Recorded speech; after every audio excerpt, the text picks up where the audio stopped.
Picasso. Mac gives me a fresh crayon, a yellow one, and 10 pieces of paper. Time to earn your keep, Picasso, he mutters. I wonder who this Picasso is. Does he have a tire swing like me? Does he ever eat his crayons? I know I've lost my magic, so I try my very best. I clutch the crayon and think. I scan my domain. What is yellow? A banana? I draw a banana. The paper tears, but only a little. I lean back, and Mac picks up the drawing. Another day, another scribble, he says. 1 down, 9 to go. What else is yellow, I wonder, scanning my domain. I draw another banana, and then I draw 8 more. 3 visitors. 3 visitors are here, a woman, a boy, a girl. I strut across my domain for them. I dangle from my tire swing. I eat 3 banana peels in a row. The boy spits at my window. The girl throws a handful of pebbles. Sometimes I'm glad the glass is there. My visitors return.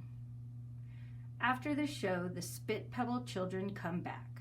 I display my impressive teeth. I splash in my filthy pool. I grunt and hoot. I eat and eat and eat some more. The children pound their pathetic chests. They toss more pebbles. Slimy chimps, I mutter. I throw a me-ball at them. Sometimes I wish the glass were not there. Sorry. I'm sorry I called those children slimy chimps. My mother would be ashamed of me. Julia. Like the spit pebble children, Julia is a child, but that, after all, is not her fault. While her father George cleans the mall each night, Julia sits by my domain. She could sit anywhere she wants. By the carousel, in the empty food court, on the bleachers coated in sawdust, but I'm not bragging when I say she always chooses to sit with me. I think it's because we both love to draw. Sarah, Julia's mother, used to help clean the mall, but when she got sick and grew pale and stooped, Sarah stopped coming. Every night, Julia offers to help George, and every night he says firmly, "Homework, Julia. The floors will just get dirty again." Homework, I have discovered, involves a sharp pencil and thick books and long sighs. I enjoy chewing pencils. I am sure I would excel at homework. Sometimes Julia dozes off and sometimes she reads her books, but mostly she draws pictures and talks about her day. I don't know why people talk to me, but they often do. Perhaps it's because they think I can't understand them, or perhaps it's because I can't talk back.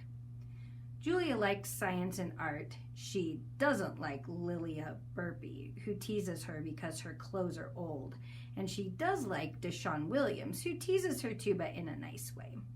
And she would like to be a famous artist when she grows up. Sometimes Julia draws me. I am an elegant fellow in her pictures, with my silver back gleaming like moon on moss. I never look angry the way I do on the fading billboard by the highway. I always look a bit sad, though. Drawing Bob. I love Julia's pictures of Bob. She draws him flying across the page, a blur of feet and fur. She draws him motionless, peeking out from behind a trash can or the soft hill of my belly. Sometimes in her drawings, Julia gives Bob wings or a lion's mane. Once she gave him a tortoise shell. But the best thing she ever gave him wasn't a drawing. Julia gave Bob his name. For a long time, no one knew what to call Bob. Now and then a mall worker would try to approach him with a tidbit. "Here, doggy," they'd call, holding out a French fry. "Come on, Pooch," they'd say. "How about a little piece of sandwich?" But he would always vanish into the shadows before anyone could get too close.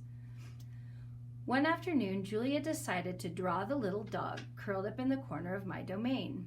First, she watched him for a long time, chewing on her thumbnail. I could tell she was looking at him the way an artist looks at the world when she's trying to understand it.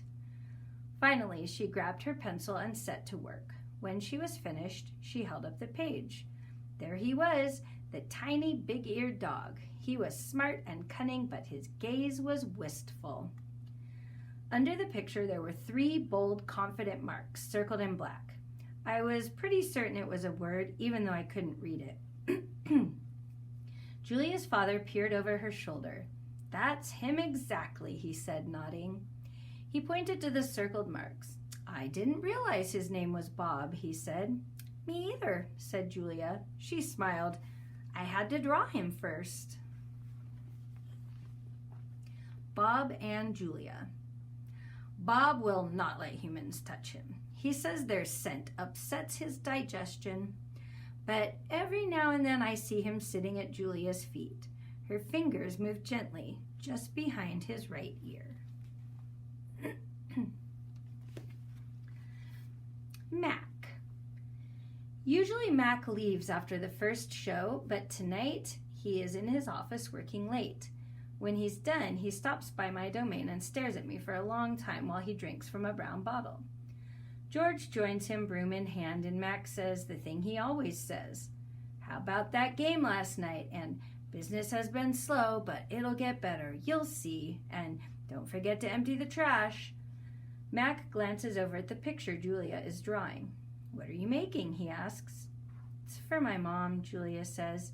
"It's a flying dog." She holds up her drawing, eyeing it critically. She likes airplanes and dogs.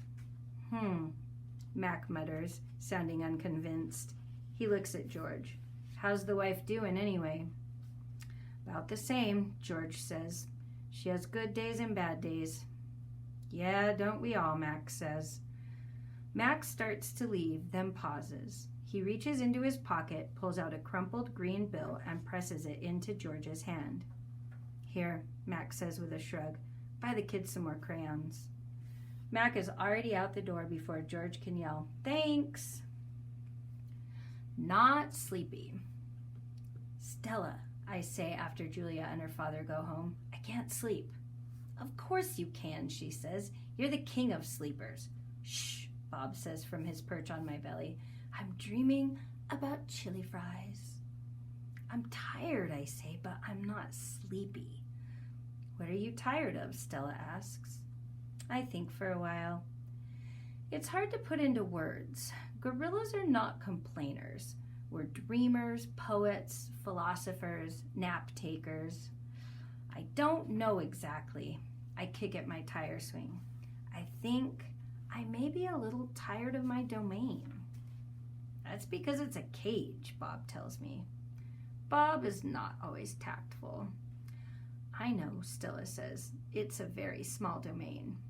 "And you are a very big gorilla," Bob adds. "Stella," I ask. "Yes?" "I noticed you were limping more than usual today. Is your leg bothering you?" "Just a little," Stella answers. I sigh. Bob resettles. His ears flick and he drools a bit, but I don't mind. I'm used to it. "Try eating something," Stella says. "That always makes you happy." I eat an old brown carrot. It doesn't help, but I don't tell Stella. She needs sleep. "You could try remembering a good day," Stella suggests. That's what I do when I can't sleep. Stella remembers every moment since she was born, every scent, every sunset, every slight, and every victory. "You know I can't remember much," I say. "There's a difference," Stella says gently, "between can't remember and won't remember." That's true, I admit. Not remembering can be difficult, but I've had a lot of time to work on it. "Memories are precious," Stella adds. "They help tell us who we are. Try remembering all your keepers. You always liked Carl, the one with the harmonica." Carl, yes. I remember how he gave me a coconut when I was still a juvenile. It took me all day to open it. I tried to recall other keepers I have known, the humans who cleaned my domain and prepared my food and sometimes kept me company. There was Juan, who poured Pepsis into my waiting mouth, and Katrina, who used to poke me with a broom when I was sleeping, and Ellen, who sang "How Much Is That Monkey in the Window" with a sad smile while she scrubbed my water bowl. And there was Gerald, who once bought me a box of fat, sweet strawberries. Gerald was my favorite keeper. I haven't had a real keeper in a long time. Max says he doesn't have the money to pay for an ape babysitter. These days, George cleans my cage and Mac is the one who feeds me. When I think about all the people who have taken care of me, mostly it's Mac that I recall, day in and day out, year after year after year. Mac, who bought me and raised me and says I'm no longer cute. As if a silverback could ever be cute. Moonlight falls on the frozen carousel, on the silent popcorn stand, on the stall of leather belts that smell like long-gone cows.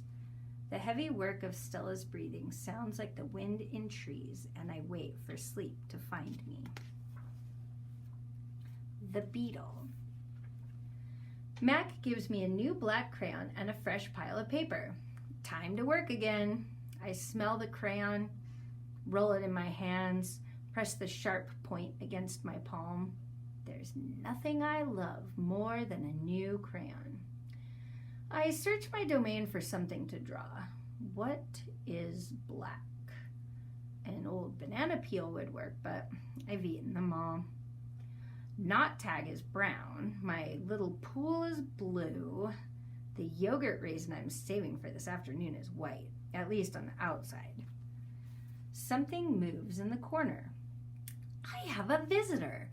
A shiny beetle has stopped by. Bugs often wander through my domain on their way to somewhere else. "Hello, beetle," I say. He freezes, silent. Bugs never want to chat. The beetle's an attractive bug, with a body like a glossy nut. He's black as a starless night. That's it. I'll draw him. It's hard making a picture of something new. I don't get the chance that often, but I try. I look at the beetle, who's being kind enough not to move, then back at my paper. I draw his body, his legs, his little antennae, his sour expression. I'm lucky. The beetle stays all day. Usually, bugs don't linger when they visit. I'm beginning to wonder if he's feeling all right.